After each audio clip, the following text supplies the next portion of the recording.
It was just days before Christmas in 1992, when the quiet town of East Lancaster Township, Pennsylvania, was shattered by a horrifying discovery. A beloved 25-year-old elementary school teacher named Christy Mirack failed to show up for work, raising immediate concern among her colleagues. She was known for her kindness, enthusiasm, and dedication to her students, so her sudden absence felt completely out of character. What followed was a scene straight out of a nightmare. A school principal, concerned for her safety, drove to her home and found her lying lifeless on the floor of her living room. The details of the crime were shocking. Christy had been brutally beaten, sexually assaulted, and strangled inside her own home. A young woman with her entire life ahead of her, silenced in the place she should have been safest. Despite collecting crucial evidence, including DNA from the crime scene, the case quickly grew cold. The investigation stalled, leads dried up, and her killer remained a mystery. For over 25 years, her family lived without answers, haunted by the unknown. But then, in a twist straight out of a true crime documentary, cutting-edge forensic technology brought new hope.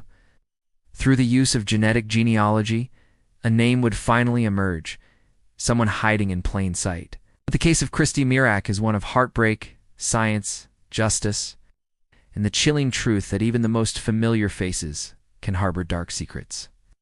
In this video, we'll take a deep dive into her life, the crime that shocked her community, the decades-long investigation, and the stunning breakthrough that finally brought her killer to justice. This is the story of a teacher who touched countless lives and the relentless search for the person who took hers away. Who was Christy Mirack? Christy Mirack was the kind of person who left a lasting impression.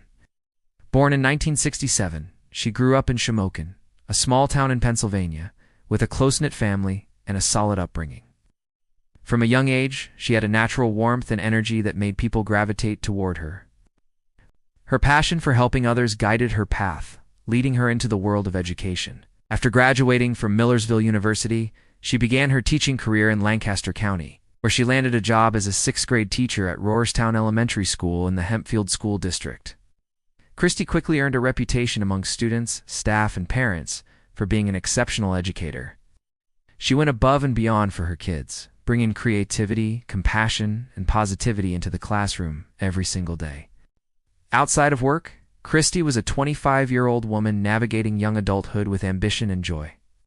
She lived alone in a modest home in East Lancaster Township, just a short drive from her school. She was independent, confident, and loved spending time with her friends. According to those who knew her, she enjoyed going out to dance clubs, trying new fashion styles, and listening to music, especially popular hits from the early 90s. She was full of dreams and plans, embracing the possibilities of her life with open arms. While she didn't have any children of her own, she poured her heart into her students. They weren't just names on a roster to her, they were her kids. Christy was also known for her stylish appearance. She took pride in how she looked, often arriving to school well-dressed and put together. But despite her social and energetic nature, she had a quiet side too. She was the kind of person who balanced fun with responsibility. She was dependable, punctual, and deeply committed to her job. That's why her absence on the morning of December 21st, 1992, immediately raised red flags. It wasn't like her to be late or miss work without calling. When her principal couldn't reach her, he decided to drive to her house himself. What he found would haunt the school, the community, and Christy's loved ones for decades. In the weeks leading up to her death, there were no signs that anything was wrong. No known threats, no clear warning signs. Christy was simply living her life, grading papers, making lesson plans, and preparing for the upcoming Christmas break. Her story, up until that morning, was one of joy, youth, and promise. She had everything going for her. She was doing what she loved, surrounded by a strong support system of friends, co-workers, and family. Her future looked bright. No one could have imagined the darkness that was about to descend. As we now know, someone had been watching. Someone with a secret. Someone who would forever change the lives of everyone who loved her. The day of the murder, it was Monday, December 21st, 1992. In East Lancaster Township, the final days before Christmas break had arrived. Most people were looking forward to the holidays, wrapping up loose ends before time off with family. For Christy Mirack, it should have been another routine morning. As a dedicated sixth-grade teacher at Roarstown Elementary, she was known for being dependable, punctual, and deeply committed to her students. She never missed work without giving notice, so when Christy didn't show up that morning, her absence was immediately noticed in. It set off alarm bells. By 8:45 a.m., her students were seated in their classroom waiting. Her fellow teachers began calling her home and trying to reach her. There was no answer. Her car was still in the driveway. Growing concerned, her principal, Harry Goodman, decided to check on her personally. He drove to Christy's townhouse at the Greenfield Estates apartment complex, located just a few miles away.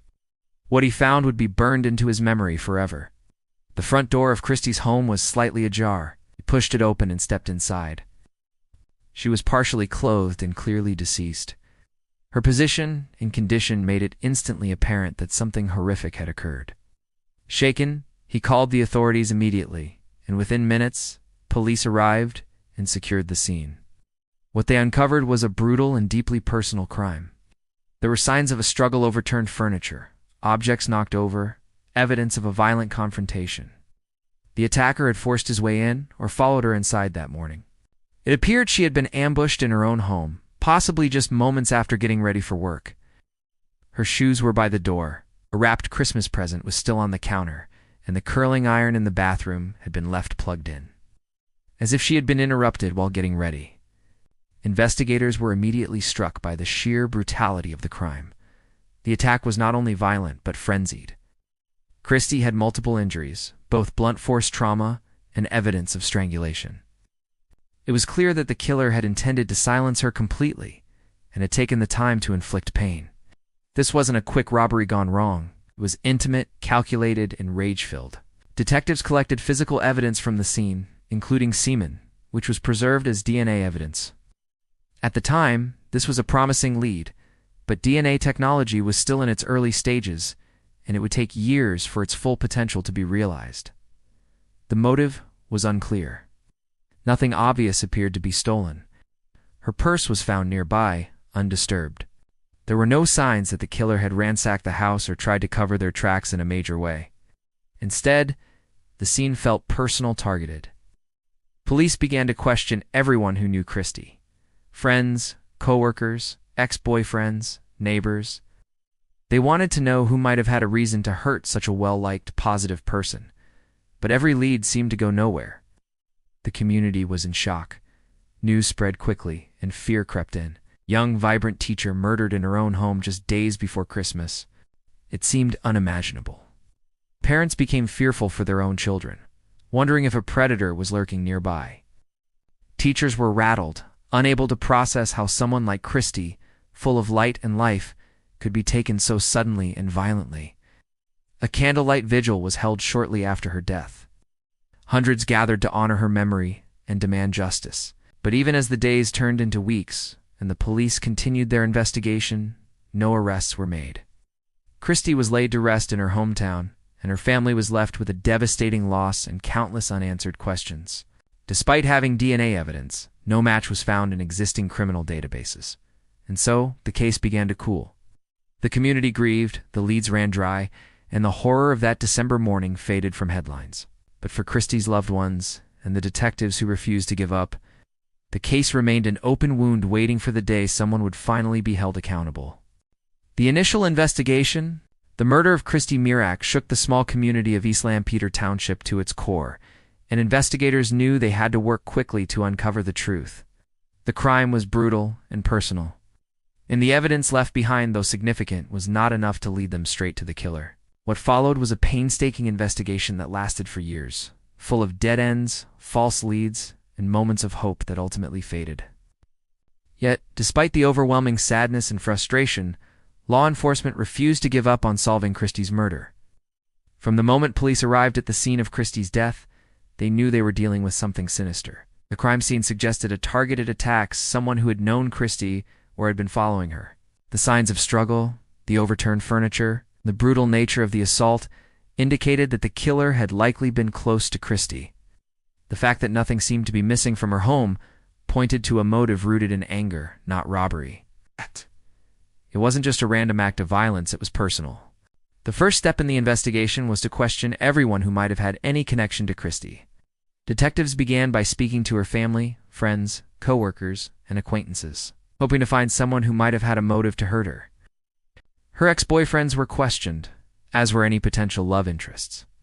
They even spoke with her co-workers and neighbors, trying to find any hint of conflict or any suspicious behavior that could lead them to a suspect.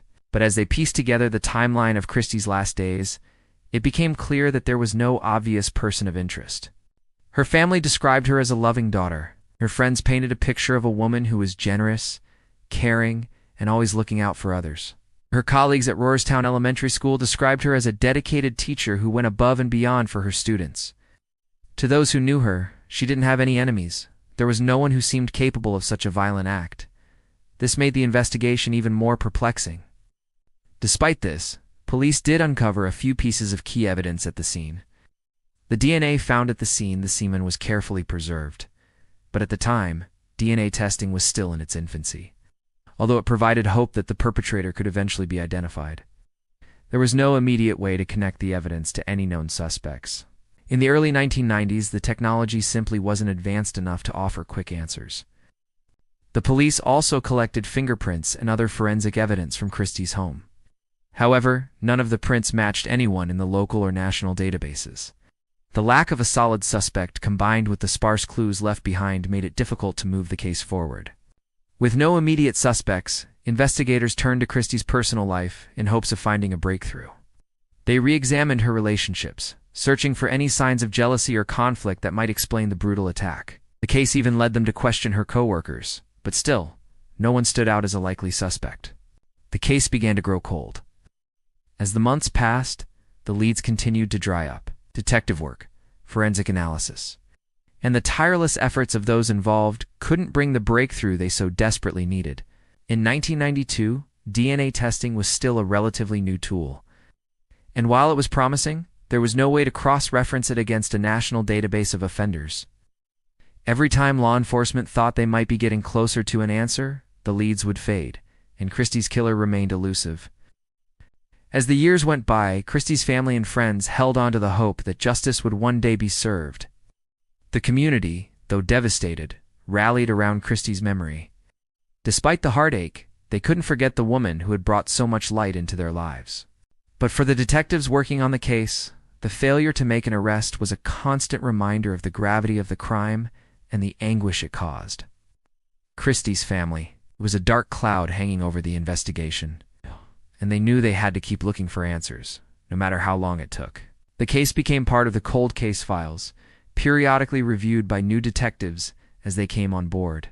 While the investigation continued to struggle for progress, no one was ready to give up. And then, after nearly 26 years of unanswered questions and growing frustration, a revolutionary advancement in forensic science would finally provide the breakthrough they'd been waiting for: genetic genealogy.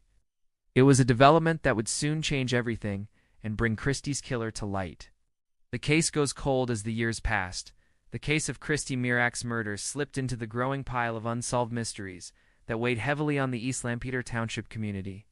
The brutality of the crime, the promise of justice that seemed so close, and the continuing silence from the person responsible left everyone feeling helpless. Investigators didn't give up, but the lack of new evidence made it increasingly difficult to make progress. Christy's family, forever haunted by the loss of a young woman with so much potential, continued to search for answers. They couldn't let go, and neither could the local police.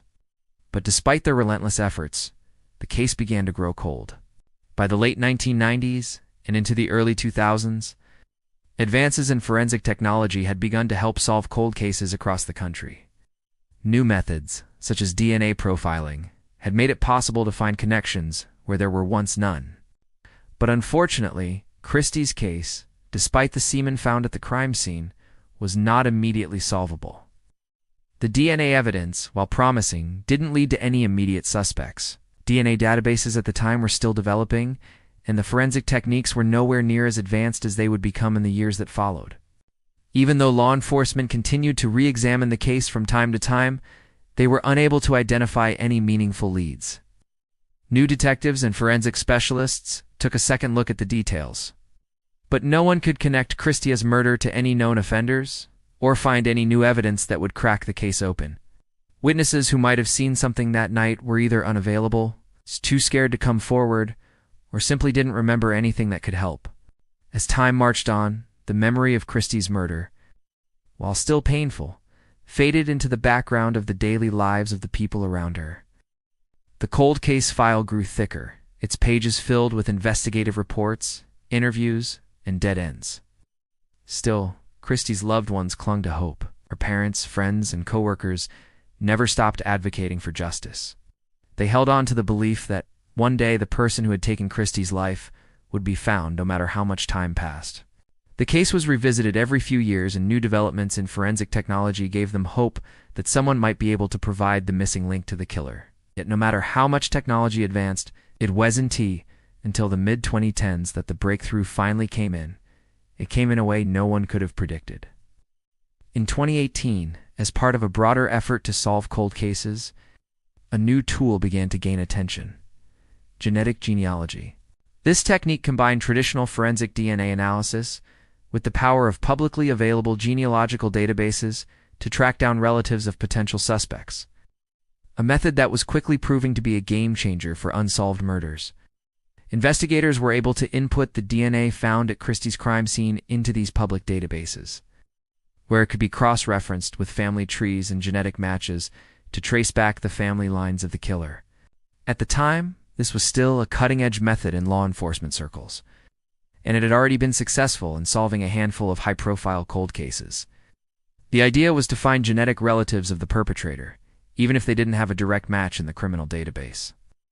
This process would ultimately lead investigators to the identity of Christy's killer, but it wasn't a smooth or quick journey. It would take time, patience, and a deep dive into genetic connections. But the case, which had been at a standstill for over 25 years, was about to take a dramatic turn.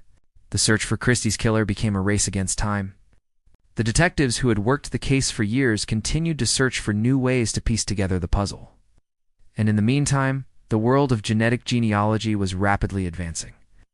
Law enforcement began to turn to new techniques, leveraging resources and technology that hadn't been available when Christy was murdered.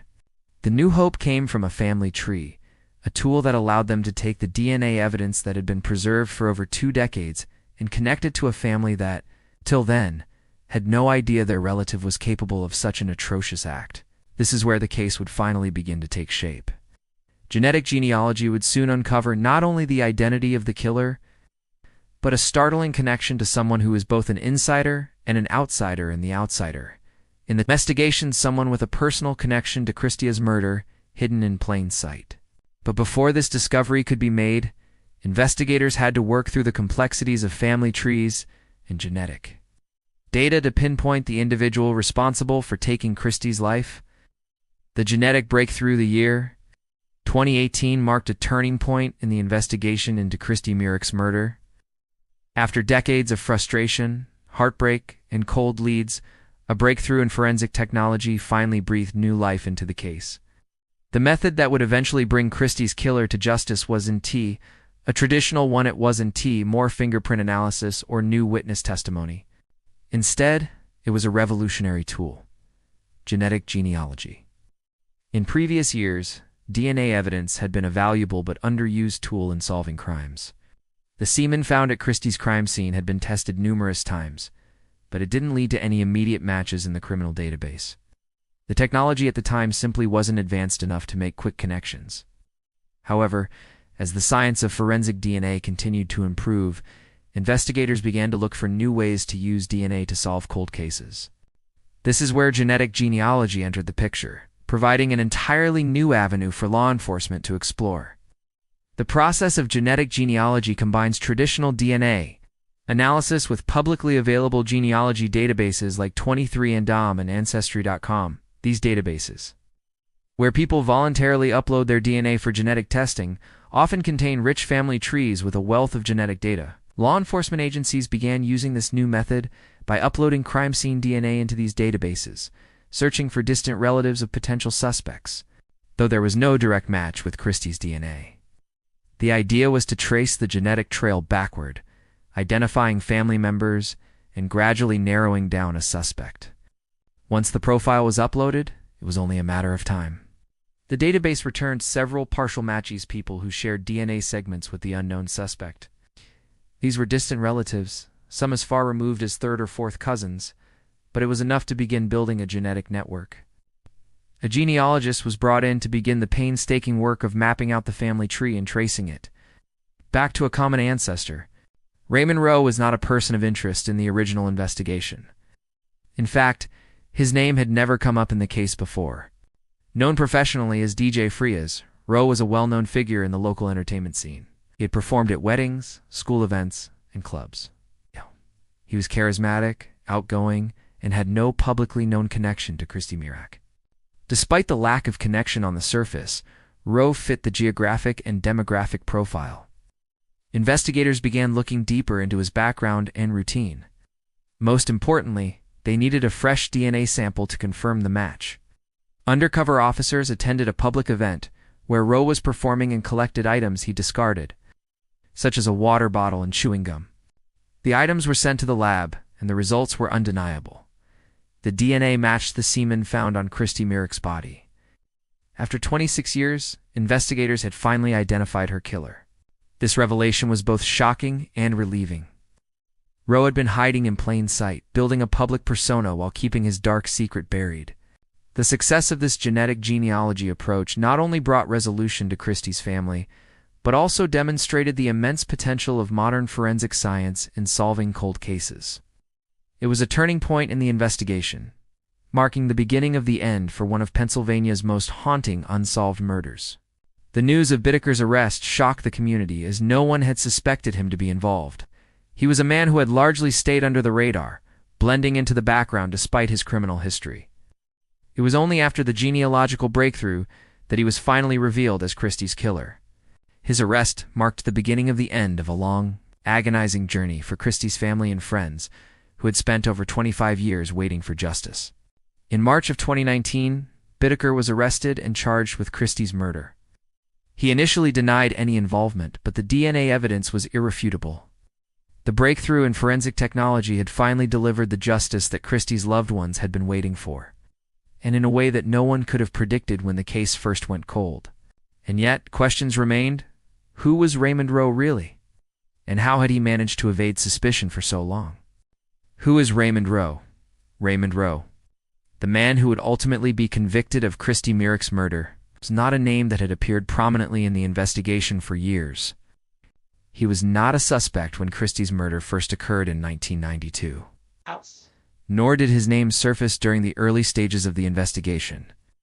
To the public, Rowe seemed like an ordinary man, blending in with the community and living a seemingly peaceful life. But behind the facade of normalcy, Rowe carried a dark secret, one that would not come to light until over 2 decades later. Raymond Rowe was born on December 24, 1963, and grew up in the Lancaster, Pennsylvania area.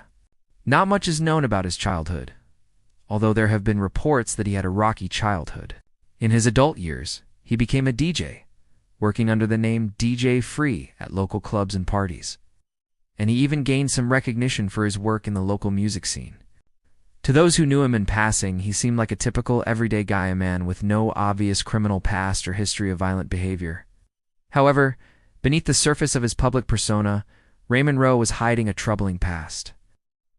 Rowe had a history of sexual offenses, including prior arrests related to inappropriate behavior and assault. Yet he had managed to keep a low profile and avoid major consequences for his actions, at least until the genetic genealogy breakthrough led investigators to him. Investigators would later learn that Rowe had been in the area at the time of Christy's murder, and that he had lived within a few miles of her home. Prior to the revelation of his DNA match, no one recalled seeing him interacting with Christy or any of her close associates. So his connection to the crime was completely unexpected. However, it is theorized that his work as a DJ would have put him in contact with many people, and it's possible that he had crossed paths with Christy at some point in their shared community. It was clear that he had managed to avoid detection for a long time, never raising significant suspicions or drawing attention to his darker inclinations. But the advances in forensic science, specifically the use of genetic genealogy, would soon put an end to his quiet existence. His DNA, which had been collected in connection with a previous sexual offense, would ultimately match the evidence from Christy's case, leading investigators directly to him. The arrest and confession. On the morning of March 13, 2019, police officers arrived at Rowe's home to make the arrest. Raymond Rowe, who had been living under the radar in the Lancaster area for decades, was taken into custody without incident. He was charged with criminal homicide, first-degree murder, and sexual assault in connection with the death of Christy Mirack. Once Rowe was in custody, investigators began the difficult process of interrogating him. They hoped that his arrest would be enough to prompt a confession after all. The DNA evidence was irrefutable, and they knew they had him. Rowe, however, remained calm and composed during the early stages of the interrogation. He denied any involvement in Christy's death, and even claimed that he didn't know who she was. His denials were consistent with the cold and calculated manner in which he had hidden his criminal past for years. But the detectives weren't deterred. They had the evidence, and they were determined to get the truth. It was during a second round of interviews that Rowe began to crack. The police were patient, giving him time to think about the gravity of the situation. After hours of questioning, Rowe finally broke down and admitted to the crime. He confessed to murdering Christy Mirack in a violent, senseless attack that had haunted the community for over 2 decades. Rowe explained that he had been driving around the area that evening and came across Christy as she was finishing her work at the school. He described the crime in chilling detail, how he had followed her, attacked her, and then sexually assaulted her before ultimately taking her life. Rowe's confession, though a long time coming, was a crucial moment in the case. Christy's family and friends had been waiting for this moment for over 25 years. And while it didn't bring their daughter back, it provided a sense of justice, something they had long been denied. What made Rowe's confession even more disturbing was his lack of remorse. Throughout the interrogation, he showed no signs of guilt or sorrow for what he had done. He seemed detached from the gravity of his actions, almost as if he were recounting a story about someone else. For the detectives, this indifference only confirmed the evil that lay within him, the cold, calculated nature of the man who had taken Christy's life in such a brutal and senseless way. In the days following his arrest, the media coverage of the case exploded. The community was shaken by the revelation that someone they had known, a man who had seemed like an ordinary part of their town, was capable of such violence. The story of Rowe's arrest and confession became national news, shining a light on the power of new forensic techniques like genetic genealogy and how they were transforming criminal investigations. Christy's mother, Christy Mirack, spoke publicly after Rowe's arrest, sharing her relief that the killer had been caught, but also expressing her sorrow for the years of suffering and unanswered questions that had plagued her family. The aftermath. In January 2019, Raymond Rowe pleaded guilty to all charges in the 1992 killing of Christy Mirack. By entering the guilty plea, Rowe avoided a trial, but fully admitted to his crimes in court. He was sentenced to life in prison without the possibility of parole, along with an additional 60 to 120 years for the related sexual assault and burglary charges. His plea brought a long-awaited sense of justice to Christy's family and finally closed a case that had haunted the Lancaster community for over 25 years. For Christy's friends and colleagues, her death left a lasting legacy. Christy was remembered not only for the tragic circumstances of her death, but for the joy and positivity she had brought to others during her life. As a teacher at Catherine L. McClay School, Christy had been beloved by students, staff, and parents alike. She had a reputation for being warm-hearted, nurturing, and committed to her students' well-being. In the years following the resolution of Christy's case, her story continued to inspire those who had been touched by it. Several organizations focused on victim advocacy and sexual assault prevention took inspiration from Christy's case, working to raise awareness about the dangers of violent crime and the importance of fighting for justice for victims. Christy's legacy of kindness, love, and dedication to her students continued to live on through the many people she had touched in her lifetime. And that the story of Christy Mirack's tragic murder and the relentless pursuit of justice that spanned over 2 decades. Thanks to the groundbreaking use of genetic genealogy, the case was finally solved, and Christy's killer, Raymond Rowe, was brought to justice. It took many years, the courage and determination of her family, friends, and law enforcement gave Christy the justice she deserved. This case also helped highlight the power of modern forensic techniques and the importance of continuing to search for answers, no matter how long it takes. If you found this case as fascinating as I did, don't forget to like, share, subscribe to Factually Strange for more deep dives into strange and compelling true crime stories. And let us know in the comments if you have any other cases you'd like us to cover. Thanks for watching.